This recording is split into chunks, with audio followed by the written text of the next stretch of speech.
first of all, I'm not trying to sit in a movie theater. I did enough yesterday with the monkeypox or whatever. Are you moving around the world? What are you Karen, doing? listen to me. I was listening to you earlier. I saw something on TV recently that said 70% of Americans have gotten COVID at least once, meaning there are 30%. I'm out here playing the Hunger Games. I haven't gotten it yet. Me either. But granted, listen, I have cancer. I have a rare form of cancer. So, which we can talk about that some other time. But I stay pretty. No, we're not just going. Talk to me. Well, I think it's important for me to bring this up. I have a rare form of cancer called liposarcoma. And the reason why it's important to bring it up is because I discovered it within the past couple of years. I had a 28-pound cancerous tumor in my abdomen. And it's one of those cancers that you can't tell from blood. Like, I stay healthy. I have a doctor, the whole nine. But it's one of those things that, like, you actually have to go get an MRI for to catch it. Of course, my mom was pissed at my everyday doctor going, why didn't your doctor catch it? But my cancer doctor said that Tyler's doctor will never see this again. So what were the symptoms that led you to go to the next doctor to make So I started having some GI issues, some just like digestive issues. And I walk about 4 miles a day. So I was kind of fooling my body that I was still healthy, right? Because when you're walking 4 miles a day, you're like, okay, cool. But when the pandemic hit, I kind of stayed inside some more, put on a little bit of weight, and then my body started going, something's not right. But I have been growing this tumor inside of me for years. And wait, so when you say GI, was it acid reflux? Was it like diarrhea, bubble guts? Was it? It was everything. So a singer friend of mine named Melinda Doolittle, I ran into her at a show one time. Beautiful black singer. If you've never heard Melinda, look her up. She's dope. She used to be on American Idol. She had told me, I was like, you look like you lost some weight. She was like, no, I had to have this thing removed from my abdomen. I was like, oh God, I think I might have that same thing. And she was like, look, I've been having serious indigestion issues. Certain foods I eat make me want to immediately like throw up. Sometimes I can't sleep right. And what happened, Karen, real talk, when they showed the MRI, this tumor had pushed all of my like insides basically to the side to make room for this thing. It was insane. And they brought me in, cut me basically from my chest to the bottom of my stomach. They had to remove, I only have one kidney now, but it took me about 3 months. I'm saying you had a 20-pound tumor in your stomach that you didn't feel? I'll tell you, I know there's people listening to it going, bro. But what happened is I'm an actor. Like, I was out walking 4 miles a day. You can fool yourself when you're out exercising and your body, it trains itself to just fight things naturally. And so I could tell I was getting bigger because I was starting to Santa Claus, right? But the rest of my body felt okay. And then once my GI issue started getting so bad, I finally went to my doctor. I was like, something is not right here. Like something is weird. I was burping a lot. It was just a lot. And, they went in and found it. I mean, I don't want to say found it, but I guess this is a word for, if you are out there and you feel like I'm just gaining weight in my stomach and nowhere else, you might want to get not drinking a whole lot of beer. You're not. Right. Is this something that because there's some things that Black people that we're like Black women are susceptible to fibroids more than any other group. And for a lot of reasons, is this something that is germane, like sickle cell, to us? It's not. It's not. Thank God. But because of how we react to things like diabetes, to high blood pressure, all of that, it can have a higher death rate based on the fact that we just have a lot of things we're walking with, period.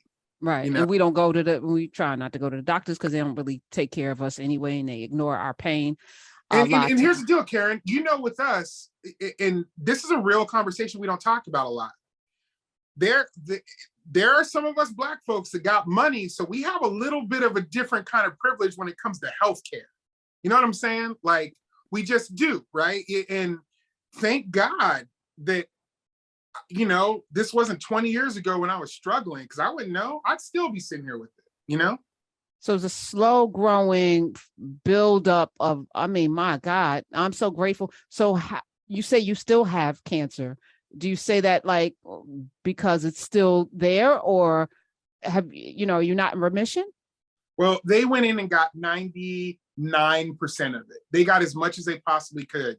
And I ended up being with one of the best doctors in the world. I'll probably write it. He happened to be here in Nashville. I'll probably write about my next book. But there was a little bit that was left over. And this cancer also, you can't get it with chemo because it's a fatty cancer. And so and your diet won't help it, right? It's its own thing. So even if you're eating healthy, it's going to grow by itself. So I still have a little bit left in there. And when I went in for my 6-month checkup, he was like, it's growing. Just know it's growing. But it's in a place right now where it's not affecting any of your body. Okay. And every 6 months when you come in, we're checking. And then once it gets to the point where we feel like it's going to be a problem, we're going to have to go back in and get the rest of it. Oh, so I'm literally living with cancer. And I tell you, Karen, when you're living, you got to know this. When you're living with cancer, everything shifts. When you know you were living on a 6-month rotation, you know what I mean? Like you're living your life. And when I said the thing that I love about this audience is that we operate as if everybody around us may have an underlying condition or may be, immunocompromised.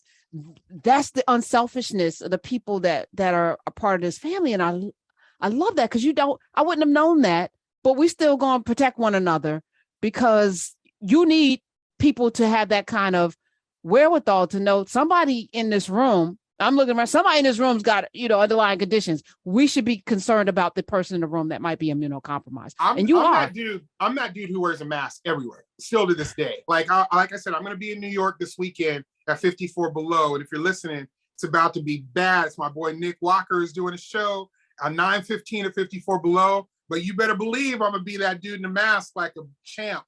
And I just will be. Now, do your doctors tell you, because you heard my protocol with the oil of oregano, I got the weed, the CBD tea is not weed, but CBD oil tea. Yeah. I'm doing like sweating. I'm drinking a lot of water because I heard COVID don't like water. So I'm drinking. Hey, I'm gonna drown your ass. Let's go. Come on, let's drink. I'm not playing with this because viruses are alive. And they're smart and they mutate and they're trying to live like we are, and they need a host. And I'm gonna make this vessel as uncomfortable for anything to try to grow that ain't supposed to be here. So and now we're trying to fight off monkeypox.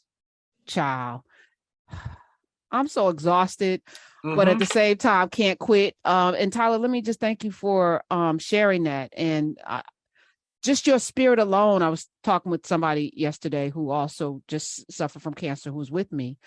And we were talking, because they didn't want to tell anyone, because as soon as you tell somebody, it's like, oh, and you're fighting other people's energy. So I absolutely get why people keep their thing to themselves. 100%. But we need somebody that has us, because that energy is what keeps you, having something to live for every day. We're all on an expiration date. We're all, here temporarily, which is why for me, every day is like, I don't know what's going to happen. Every day you get up with that energy. I got to do some things with this time that I have, because it's not promised any of us. But you being on that 6-month rotation gives your life so much more purpose, which is why you're probably doing so many amazing things. And I'm just thankful that you're here. Thank you. Yeah, and I love it. It's a compliment when people say to me, I didn't know you had cancer. I would have never thought you had cancer. And I'm like, well, good, because I'm living like I don't have tomorrow, but I'm living like I have 100 days more. You know what I'm saying? Like, yes. I'm making plans for next week, and I'm going to continue to do that. And I'm also not crazy either, right? Like, someone says, do you want to go do this? I'll weigh it out. I'm like, yeah, let's go. I've been watching a lot of Food Network lately, Karen. When I tell you, I'm a vegetarian. I've been eating at all these restaurants, like more restaurants I've ever eaten before in my life, just trying to taste food right. Oh my God. That's yesterday I was like, after the show, you want to go get something to eat? I was like, no, I'm not going to nobody's restaurant. I just came out of a place with a bunch of people eating and spitting. I'm not going to another restaurant, and I'm definitely not eating in New York because it's filthy right now. all right, we going to Panera's, we ordering out. I'm gonna get you what you want. You want a salad soup? Right. So I ordered on the way, because you can order on the app, and here's your bag. You gonna eat it at home. And like, I'm not trying to be in a room with. I walk in with my mask. I go park in the corner. They will know. I'm like, yeah, I want that table over there, and I want that table over there. I will go sit in the corner, take my mask off, eat my food, put my mask back. I'm that dude. I'm that. Okay. I'm that dude. And you have been COVID free for the whole ride here, and me too. Touch and agree. In the name of Jesus. Yes, yes, sir. Yes, sir. Tyler Merritt is here. He takes his coffee black. Judith in Georgia, I think she has listened to your book on audio. Judith, welcome. Hi. Hello. Tyler and Professor Hunter, yes. I want to let you know that I have been listening to you not as long as many. I just started around January of this year, and I have been enjoying it. And so I am a first-time caller. So one thing to know. Hold on. I'm like, look, give me my props. You better. What took me to the radio telephone today was Tyler Merritt. So, Brother Merritt, I have listened to your book several times. I've listened to it twice on Audible, and I'm going to listen to it again. You guys get the book, read the book. Yes. It's called, I'm going to tell them the name of it. It's called I Take My Coffee Black. Get that book, read it, and learn about Tyler's life, learn about how he has had struggles as a Black man, how he just, from the very beginning. And also, I'm going to tell you, I became particularly involved in it for what you might call a mundane reason, but it's really a homeboy reason. My family is from Alabama, and then your family, your mom and dad are from Alabama. So I said, okay, that's my Alabama homeboy, and I'm going to listen to and see what else he has to say. Excellent reading, excellent listening. I listen to it at nighttime. Like I go to sleep. I was going to sleep by that book, and I appreciate you're taking the time to write it. And it was your first name Judith? Listen to. Yes, Judith. Hey Judith, let me tell you before you have to go. I want you to know, Judith, I am sitting here in Nashville, Tennessee, and since you know my book and you've listened to it 3 times now, you know everything about me.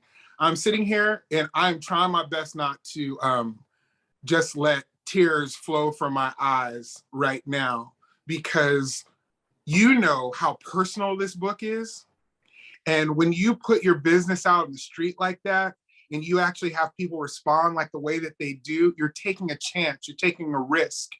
And the fact that it means something to you means more to me than you can possibly know. And I can tell in your voice, you're one of those many people that after they've gotten through it, they have to tell a friend. I can tell it in your voice. And that means so much to me. So thank you, Judith. That I can't possibly tell you how much that means.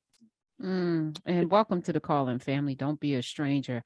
I love that. You put your heart and soul into something, and people appreciate it, and they know that it's a gift.